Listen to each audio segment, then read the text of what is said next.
Hello guys, good morning everyone, and we are on our second set of surprise for today's video, and we are bound to Barangay Dumagukduk, Bato, Leyte. So ayun, kakatapos na natin mag-surpresa guys sa Malitbog, at pupunta tayo ngayon sa Bato, Leyte para i-surpresa naman si Tatay Arnulfo sa kanyang 76th birthday today.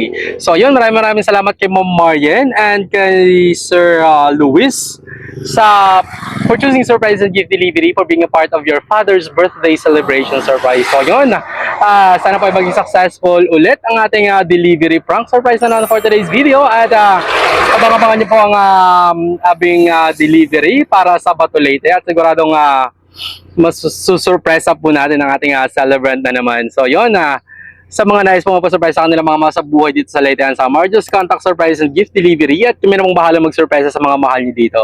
By the way po, ito po nga po pala yung set ng package na napili ni Sir Luis para sa kanyang tatay. So ang theme nga pala natin ay gold and black.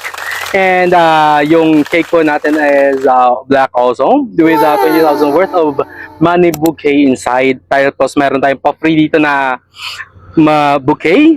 And yan na po ang set na napili ni Sir Luis para sa kanyang tatay. So yun, happy birthday po Tatay Arnulfo, at sana po ay pasurpresa ka namin sa aming hatid na surpresa na ipinahanda ni Sir Luis at ni Ma'am Marian para sa inyo. So thank you so much po, and God bless everyone, keep safe, and peace out.